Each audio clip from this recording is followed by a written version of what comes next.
देख रहे हो रफ्तार headline. Federation of Gujarat FMCG distributors association charitable trust द्वारा अहमदाबाद में गुजरात कन्वेंशन ऑफ डिस्ट्रीब्यूटर्स का आयोजन। अहमदाबाद के प्रहलाद नगर स्थित एएमसी कम्युनिटी हॉल में federation of Gujarat FMCG distributors association charitable trust द्वारा गुजरात कन्वेंशन ऑफ डिस्ट्रीब्यूटर्स का आयोजन किया गया था। इस कार्यक्रम में राज्य के 33 जिलों से लगभग 1000 से अधिक प्रतिनिधियों और अन्य राज्यों के वितरकों ने बड़ी संख्या में अपनी उपस्थिति दर्ज कराई। इस कार्यक्रम में भारत सरकार के नेशनल ट्रेडर्स वेलफेयर बोर्ड के चेयरमैन श्री सुनील सिंधी जी मुख्य अतिथि के रूप में उपस्थित रहे। उन्होंने अपने संबोधन में कहा कि देश की अर्थव्यवस्था में डिस्ट्रीब्यूटर्स रीढ़ की हड्डी के समान है और सरकार व्यापारी के हित तथा उनकी सुरक्षा के लिए पूरी तरह प्रतिबद्ध है। उन्होंने वितरण प्रणाली में आने वाली चुनौतियों और उनके समाधानों के संबंध में भी महत्वपूर्ण मार्गदर्शन प्रदान किया। इसके साथ ही संस्था के अध्यक्ष श्री अरुण परीख और जनरल सेक्रेटरी श्री श्रीराम बख्शी ने भी वितरण व्यवस्था में जरूरी सुधार लाने और संगठन की मजबूती पर विशेष जोर दिया। इस सम्मेलन में एफएमसीजी वितरण व्यवस्था के सामने आ रही गंभीर चुनौतियों के बारे में विस्तार से चर्चा की गई।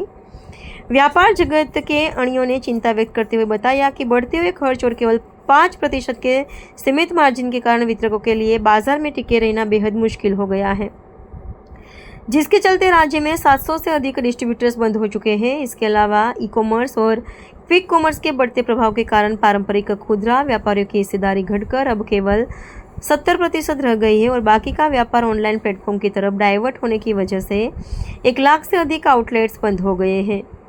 कार्यक्रम के दौरान बंद हो रहे आउटलेट्स, कैटेगरी बिलिंग की समस्या और रेट व पैक डिफरेंस जैसे संवेदनशील मुद्दों पर गहन मंथन किया गया और इनके तुरंत समाधान खोजने पर बल दिया गया। इस सफल सम्मेलन में व्यापार क्षेत्र के दिग्गजों और विशेषज्ञों ने भी अपने अपने विचार और मंतव्य साझा किए।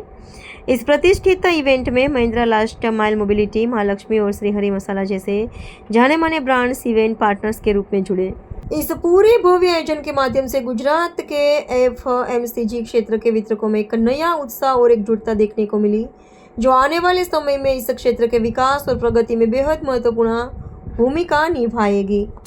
एक ઓનલાઈન માટે આજે ઓએનડીસી ના માધ્યમથી જે ભારત સરકારનો ઉપક્રમ છે એ ખૂબ મોટી વ્યવસ્થા અમે ઊભી કરી દીધી છે। ઓએનડીસી ના માધ્યમથી અમે નાના નાના વેપારીઓને જોડીને અત્યારે અમે ડીજી દુકાન કિરાનાની વ્યવસ્થા માટે 8 માર્ચ અમે हैदराबाद थी आ कार्य नो प्रारंभ कर्यो छे, जामा B2B चालू करी दीधुं छे ने अमे B2C चालू करवाना छे।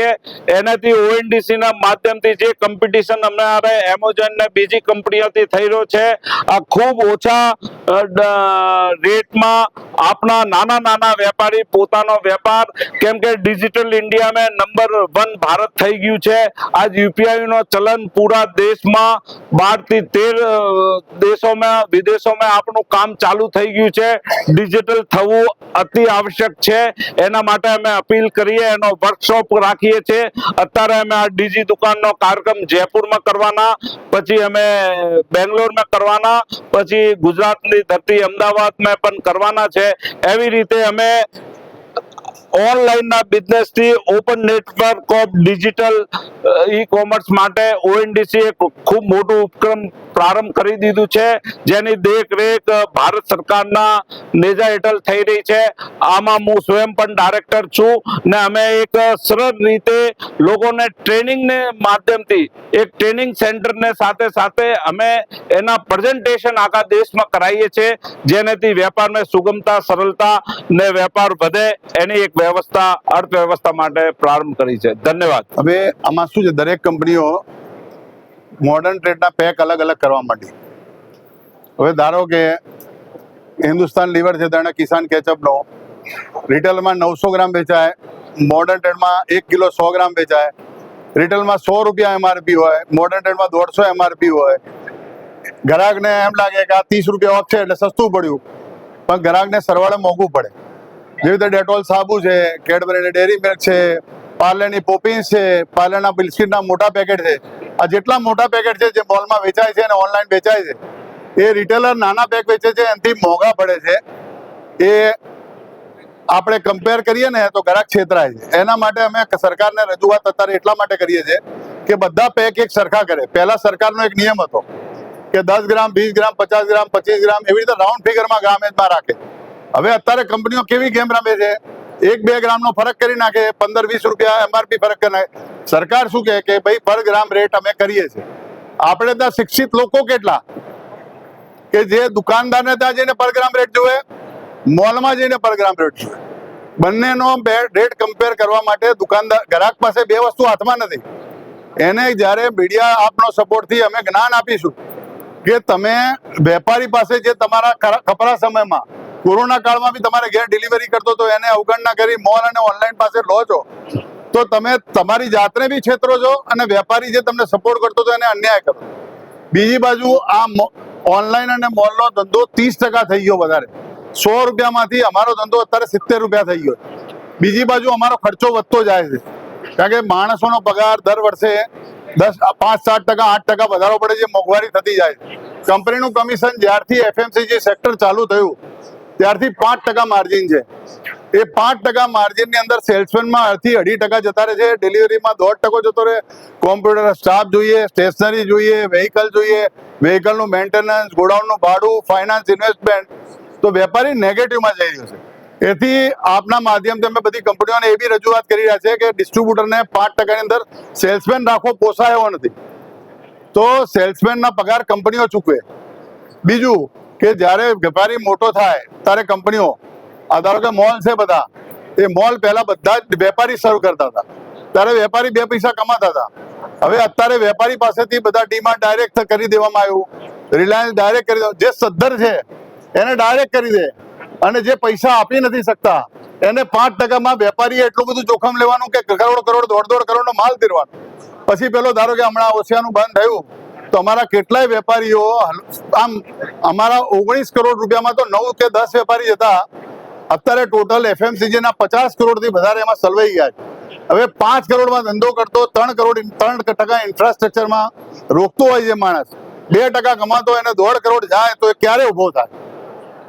તો કંપનીઓને અમે અત્યારે એ રજૂઆત કરીએ છીએ કે એના પૈસા જે ગયા છે એના માટે જે એનો ટર્નઓવર થાય એના 5-5, 10-10% પાછા આપે.